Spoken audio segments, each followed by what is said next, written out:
আচ্ছা, কখনো কি ভেবে দেখেছেন আমাদের চিন্তার একটা ছোট বদল মানে একটা সিম্পল শিফট কি করে একজনের পুরো জীবনটাই পাল্টে দিতে পারে? চলুন আজ এমনই একটা দারুণ শক্তিশালী গল্পের ভেতর দিয়ে আমরা এই অবিশ্বাস্য জার্নিটা দেখব। তো একজন ভিক্ষুক আর একজন ব্যবসায়ীর মধ্যে আসল তফাৎটা কি? এটা কি শুধু টাকা পয়সার ব্যাপার নাকি সুযোগের? উত্তরটা কিন্তু তার থেকেও অনেক বেশি গভীর। আসুন এই রহস্যের ভেতরে ঢোকা যাক। দেখুন, টাকা পয়সা নিয়ে আমাদের মাথায় মূলত দুই ধরনের চিন্তা কাজ করে। বেশিরভাগ মানুষই ভাবে সময় আর পরিশ্রম দিলেই টাকা আসে, কিন্তু অন্যদিকে যারা সম্পদশালী তারা কিন্তু টাকাকে দেখে অন্যভাবে। তাদের কাছে টাকাই হলো একটা টুল, একটা যন্ত্র যেটা দিয়ে আরও টাকা বানানো যায়। আমাদের আজকে যে গল্পটা সেটা কিন্তু এই দুই রকম চিন্তার মধ্যেই লুকিয়ে আছে।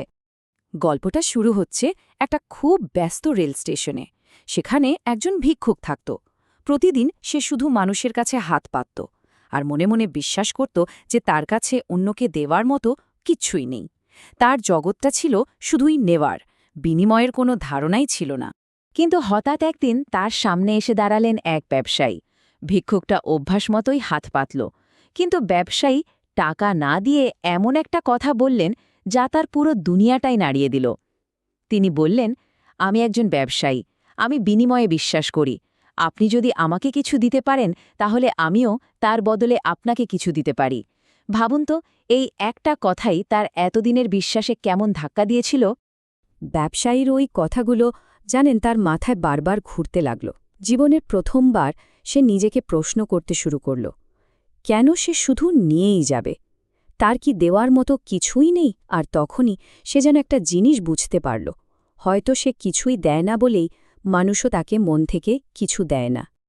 আর ঠিক তখনই তার মনের মধ্যে একটা নতুন বিশ্বাস জন্মাল, একটা খুব সহজ কিন্তু শক্তিশালী বিশ্বাস। যদি কিছু পেতে হয় তাহলে আগে কিছু দিতে হবে। এটাই ছিল তার বদলে যাওয়ার যাত্রার প্রথম ধাপ। কিন্তু প্রশ্ন হল, সে দেবেটা কি? তার তো কিছুই নেই। ভাবতে ভাবতে হঠাৎ তার চোখ পড়ল রেল লাইনের ধারে ফুটে থাকা কিছু বুনো ফুলের দিকে। অবহেলিত কিন্তু সুন্দর। আর সাথে সাথে তার মাথায় একটা দারুণ বুদ্ধি খেলে গেল। সে কিছু ফুল তুলে নিল আর ঠিক করল এখন থেকে যেই তাকে একটা কয়েন দেবে সেও তার বিনিময়ে একটা করে ফুল দেবে।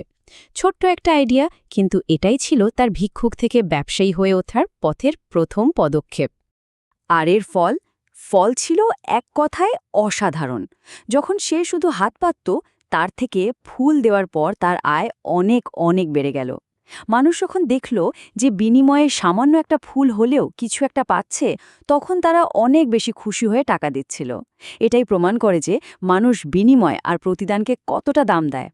কিছুদিন পর সেই ব্যবসায়ীর সাথে তার আবার দেখা হলো, কিন্তু এবারের দেখাটা ছিল একদম অন্যরকম। ভিক্ষুকের চোখে মুখে তখন আত্মবিশ্বাস ঝকঝক করছে। হাতে দেওয়ার মতো জিনিস আছে। সে প্রায় দৌড়ে গেল ব্যবসায়ীর কাছে। সে ব্যবসায়ীকে একটা ফুল কেনার জন্য অনুরোধ করল। ব্যবসায়ী হাসিমুখে ফুলটা নিলেন আর এমন কিছু কথা বললেন যা তার জীবনটাকেই বদলে দিল। তিনি বললেন, তুমি বিনিময়ের আসল মূল্যটা বুঝতে পেরেছ। আজ থেকে তুমি আর শুধু একজন ভিক্ষুক নও, তুমি একজন ব্যবসায়ী হয়ে উঠেছ। এই কথাগুলোই ছিল তার জন্য সবচেয়ে বড় স্বীকৃতি, সবচেয়ে বড় পুরস্কার। ব্যবসায় চলে যাওয়ার পর সে একা দাঁড়িয়ে থাকল আর ভাবতে লাগল। আর ঠিক সেই মুহূর্তে তার ভেতরে একটা নতুন পরিচয় জন্ম নিল। সে নিজেকে বলল, আমি ভিক্ষুক নই, আমি একজন ব্যবসায়ী। সে বুঝতে পারল মানুষ তাকে দয়া করছে না, মানুষ তার দেওয়া ফুলের মূল্য দিচ্ছে।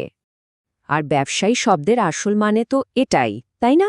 এমন একজন যে পণ্য বা পরিষেবার বিনিময়ের মাধ্যমে দুই পক্ষের জন্যে ভ্যালু বা মূল্য তৈরি করে। সে আর সাহায্য চাইছে না, সে এখন ভ্যালু তৈরি করছে। তো এই মানসিকতার বদলটা তার জীবনকে কিভাবে পাল্টে দিল দেখুন। প্রথম দিনে যে ছিল একজন সাধারণ ভিক্ষুক, মাত্র কয়েকদিনের মধ্যে সে হয়ে গেল একজন উদ্যোক্তা। আর অবিশ্বাস্য হলেও সত্যি, মাত্র ৬ মাসের মধ্যে সে হয়ে উঠল একজন সফল ফুল ব্যবসায়ী। ৬ মাস কেটে গেছে, সেই একই স্টেশন, তাদের দুজনের আবার দেখা হলো। কিন্তু এবার আর দাতা আর গ্রহীতার সম্পর্ক নয়, এবার তারা মিলিত হল দুজন সফল ব্যবসায়ী হিসেবে, একে অপরের সমকক্ষ হয়ে। ব্যবসায়ী যখন তার এই অবিশ্বাস্য সাফল্যের রহস্য জানতে চাইলেন, তখন সে যে উত্তরটা দিল সেটাই ছিল এই পুরো গল্পের সারমর্ম।